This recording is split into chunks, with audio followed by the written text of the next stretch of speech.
The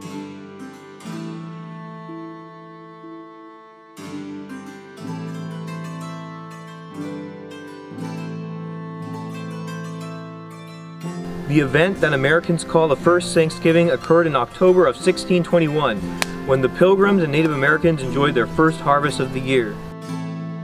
When many people today gather for Thanksgiving dinner, they eat foods such as cranberry sauce, potatoes, and pumpkin pie. Many people assume that the Pilgrims ate these foods as well. However, the Pilgrims did not have these foods. Today we're going to eat some foods that were probably eaten at the first Thanksgiving by the Pilgrims and Native Americans in 1621. Eel soup. Edward Winslow and his wife Elizabeth came on the Mayflower to Plymouth in 1620. Elizabeth died the first winter, and Edward remarried to the widowed Susanna White on May 12, 1621. The first marriage in Plymouth Colony. Colonist Edward Winslow describes the bounty of seafood near Plymouth. Our bay is full of lobsters all the summer long, and affordeth variety of other fish. In September we can take a hogshead of eels in a night with a small labor, and can dig them out of their beds all the winter.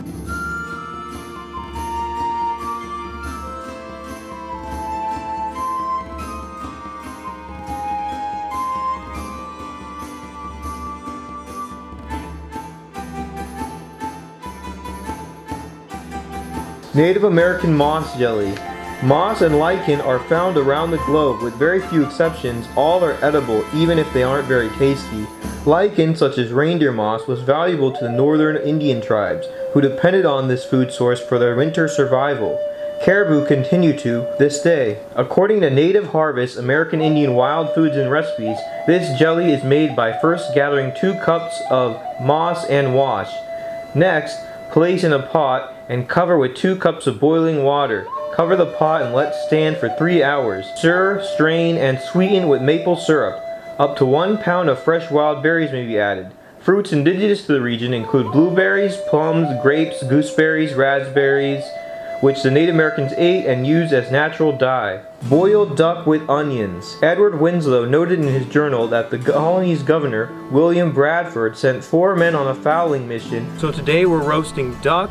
Duck and waterfowl would have been many of the fowls that the Pilgrims and Native Americans in the region would have eaten. While there were wild turkeys at Plymouth, the majority of the fowls they consumed were probably waterfowl, such as ducks, geese, and swans.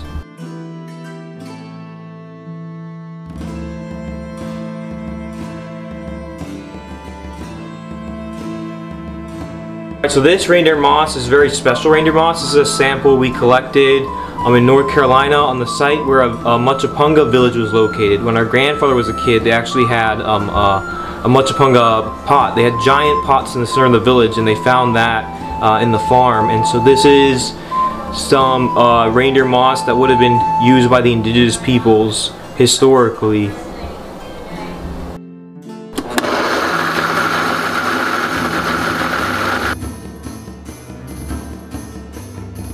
Alright, so here we have our first pilgrim. Marcus has come all the way down here, and he's going to try some of our weird pilgrim food. You excited, Marcus, to eat all these weird dishes? Man, I'm thrilled, man. I'm ready. This eel's looking like, I don't even know, something out of Alien. Yeah. So I'm ready, man. Alright, so first is the soup, so it'll be the eel.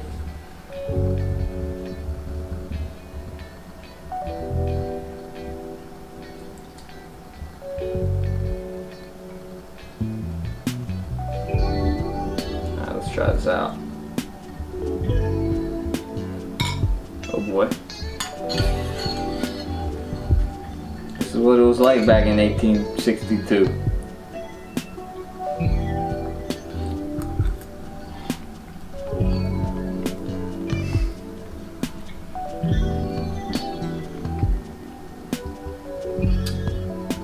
Tastes like wet chicken. Okay. Not bad though. Not bad. It's very earthy. It's got that firewood seasoning. I would give it a solid 8 out of 10.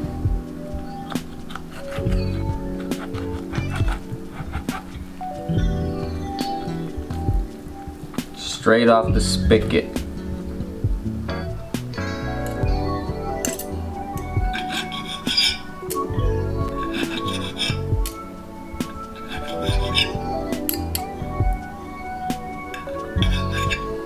Are you ready?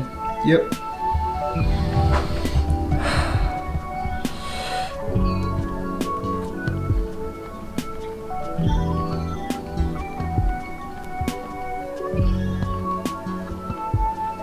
This is some fine Pilgrim dining.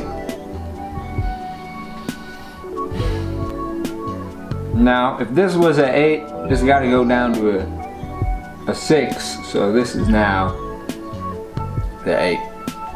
Alright, so you ready to try the Native American moss jelly? Alright, the mystery goop. They said it has magic mushrooms or something in it. Reindeer moss. Let's try it out. Bottoms up, boys. And Pocahontas. Let's try this out. I'm scared. Will I be alive? Will I be alive in the morning?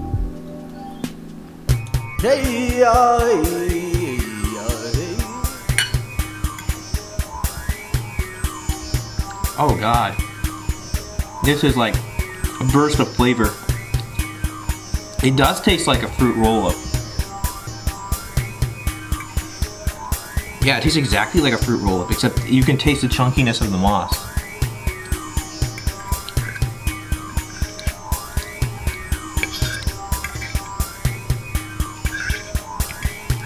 The moss tastes kind of like,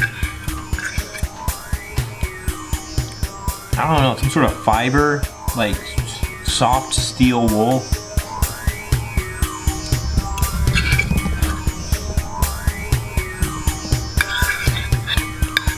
Yeah, it's like little razor blades against my teeth.